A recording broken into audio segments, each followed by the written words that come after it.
Табалдырықты баспа. Адам ата қағбаның іргесін қалап, оны Құдайдың үйі деп атайды. Қағбаға құлшылық жасап, ескірген жерін жөндеп тұрады екен. Дүниеден өтерінде ұлы шешке қағбаның кілтін ұстатып, оны күтіп таза ұстауды аманат етіпті. Шеш әке өсиетін бұлжытпай орындайды. Оның ықылас пейіліне риза болған Жебірейіл шешке үй салуды үйретеді. Оған дейін адамның ұрпағы ағаштан салынған лашықтарда өмір сүрген екен. Шеш құрылыс өнерін үйренген соң, алғаш өз үйін кірпіштен тұрғызады. Баспанасы дайын болған кезде оған бірінші болып қонаққа келген құт екен. Ол үйден орын беруін сұрайды. Шеш қалаған жеріңнен қоныс ал дейді. Құт табалдырыққа келіп жайғасады. Осыған орай ел арасында табалдырықта тұрма, табалдырықты баспа, үйдің құты қашады деген ырым сақталыпты.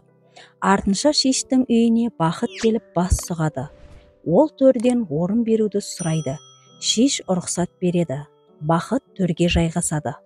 Қазақта құрметті қонағын төрге отырғызып, бата сұрау осы ырымнан қалған екен деседі. Бақыттың соңынан береке кіреді.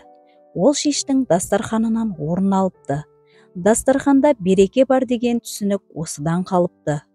Көп ұзамай ынтымақ келіп, пайғамбардың қонысынан жай сұрайды. Ол босағаға орналасады.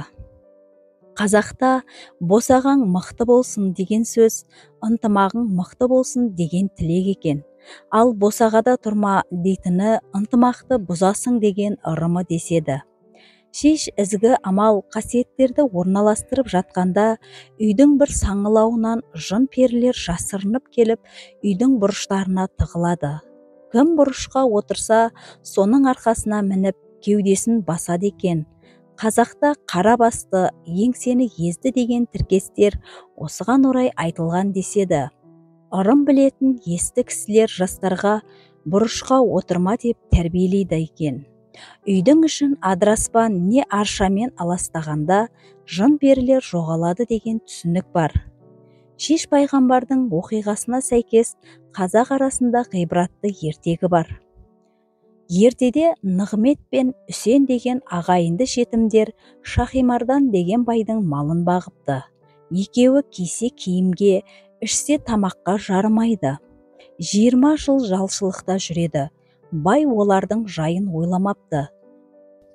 Бір күні екеуі бөлек шығып, байдан ақысын сұрамақ болады. Сараң бай арық ат пен бұзаулы сиыр берді.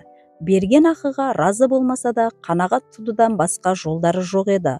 Ат пен сиырды жетелеп басы ауған жаққа жүре береді.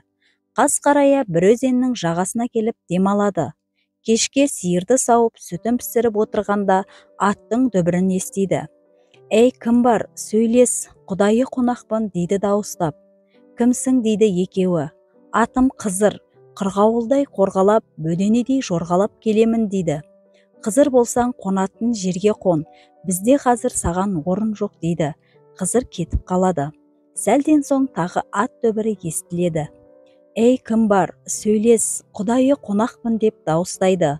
«Кімсің? Қайдан келесің?»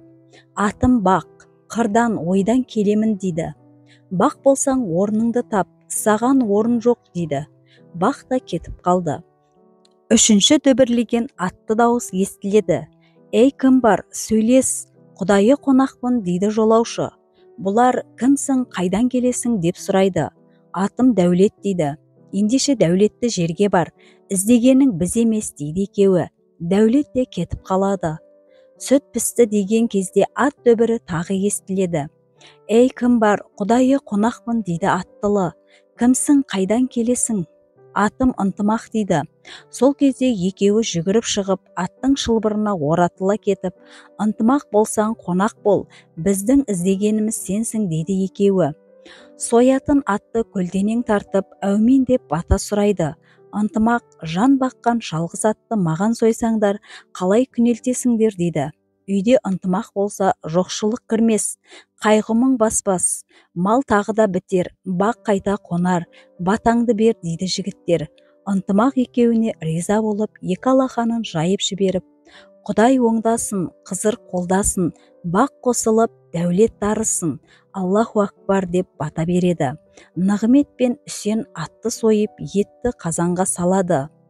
Ет пісті деген кезде сырттан көп аттың дүбірін естиді.